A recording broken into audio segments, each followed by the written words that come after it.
Some game developers think throwing content from older games under the bus is gonna earn them social points with people who are outraged over literally anything that exists. And a franchise that people love that always seems to be thrown under the bus is Mass Effect. With the Legendary Edition, they censored tons of scenes because they were offensive and too sexualized, and now one of Mass Effect 2's designers has apologized for how disgusting romance scenes were in the game.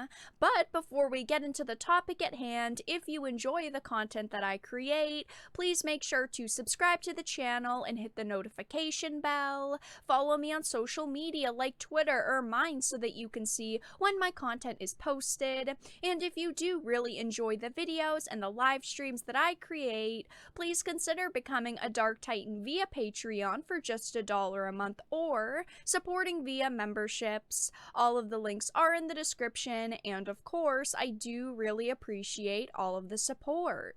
So let's start off with the Sankaku Complex article. It says Mass Effect 2 cinematic designer Ed Douglas apologizes for Samara romance scene. I don't know who was asking for him to apologize, but he decided to come forward and make a big deal of it. So for reasons unknown, Ed Douglas, the cinematic designer for Mass Effect 2, decided to spend N7 Day, a special date in the Mass Effect community, by raking himself over the coals for perceived wrongdoings in the past, apologizing for the predatory, icky nature of Samara's romance scene in an attempt to earn worthless virtue signal points whilst likely securing fewer sales for future Mass Effect installments. I am so disappointed to see this happen. It's such a garbage way to approach such a special day for the community. People don't want to hear about, oh, we're so sorry for including this predatory, icky dialogue. People want to appreciate the amazing content that made these games special, and it makes no sense why he'd focus on saying these things besides trying to empty virtue signal. It says the Twitter thread provided some insight into the production of a beloved game in a legendary series, but it was all a setup for Douglas to apologize for writing a scene where a man flirts with a woman, a deed that men are now vilified for in this current era. That's right, guys. Don't forget, you're not allowed to flirt with women anymore, especially fictional women in a video game. So back to conversation blocking. Down some paths, save Samara was sharing hard pieces of her past, we'd introduce more tension with things like offside cameras, lots of classic TV style blocks, stretching our animation library as far as it would go. So then there's this romance path. If you get to that final friendship stage, I believe Convo 5, that last symmetrical blocking dovetailed beautifully into the first physical connection. This is actually a romance line that a lot of people really love. Of course, it's very important in Mass Effect. If you're playing Mass Effect, it's something that's very emotional, very heartwarming. But of course, then he goes on to throw it under the bus. This gets to something that in retrospect, I wish I hadn't done. As Shepard pushes for a romance and Samara pushes him back, she steps back off from him, yet Shepard pushes forward, physically cornering her on the side of the screen. I look at it now and it feels predatory and icky.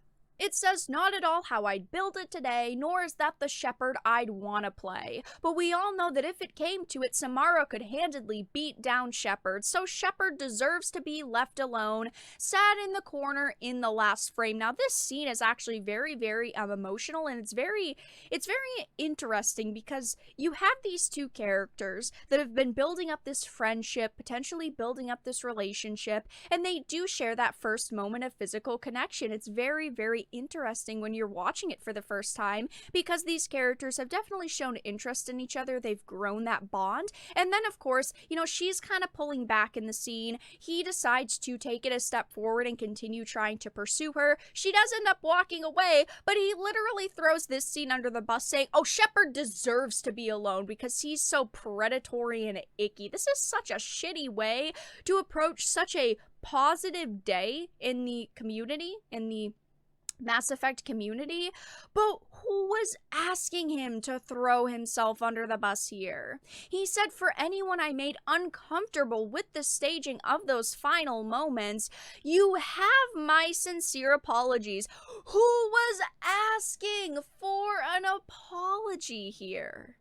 Mass Effect 2 is 11 years old, and I have never once seen anyone complain about these scenes being predatory or icky. I'm so sick of people like this throwing older work under the bus to try and gain some social points, because that's all they're doing here. They're attacking past work thinking that people are so offended by it, the only thing they can do to gain new consumers is attack it back and apologize. Yet the problem is that people who are mad at this content in something like Mass Effect 2 aren't gonna buy it now that you've apologized. They'll always remember it and go, well, I won't support that project because of sexism. They're trying to appease people who will literally bring up tweets from 10 and 15 years ago to get people they don't like canceled, so why would they ever give your game another chance? The people they're apologizing to will never give them a second chance, and this reminds me of a situation that happened not very long ago, back at the beginning of the year, when they decided to censor a bunch of content that was seen as sexualized. It says Mass Effect Legendary Edition will censor sexualized cutscenes. I remember talking about this. A lot of people were extremely upset over this situation.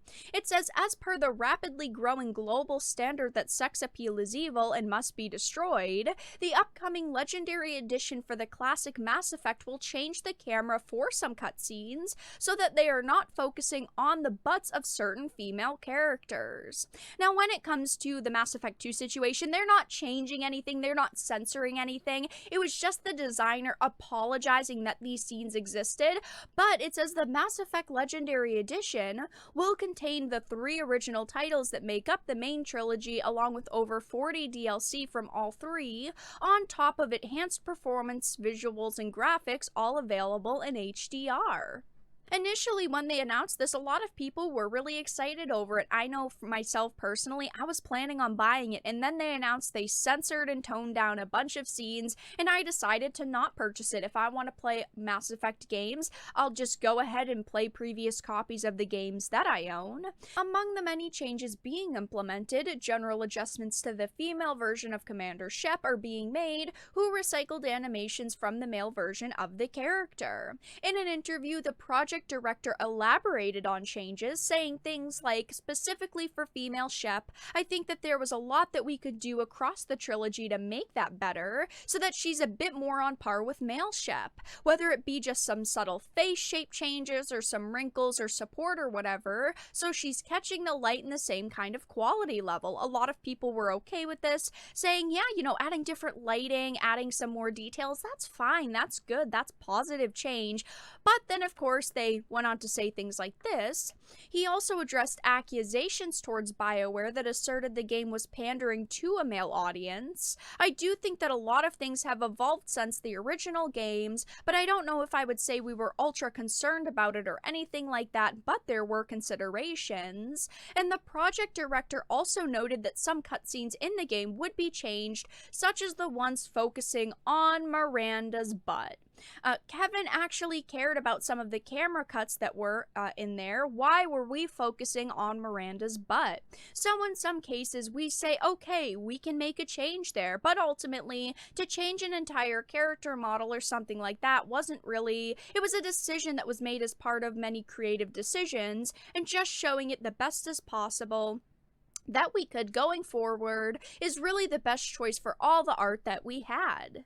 Over the past few years, Mass Effect fans have had it rough. Andromeda was a complete failure in a lot of people's opinions, and a lot of people were really excited about the Legendary Edition because they were doing things like upgrading the performance, changing the visuals, making it a better experience for Mass Effect fans. But of course, they had to go and tone down sexualized cutscenes, and now we've got cinematic designers apologizing for romance scenes, which is absolutely ridiculous. I don't think there should be designers apologizing apologizing for romance options in a video game. We're talking about fictional characters flirting with each other, and I have never once viewed a Mass Effect romance scene as being predatory or icky. But that's all that I really had to discuss in this video. Let everyone know your thoughts in the comment section down below. If you enjoyed it, please make sure to give it a like, share it, and subscribe to the channel. And of course, if you didn't, make sure to give it a dislike. I appreciate your support either way, but I will talk to you all again in the next video really soon.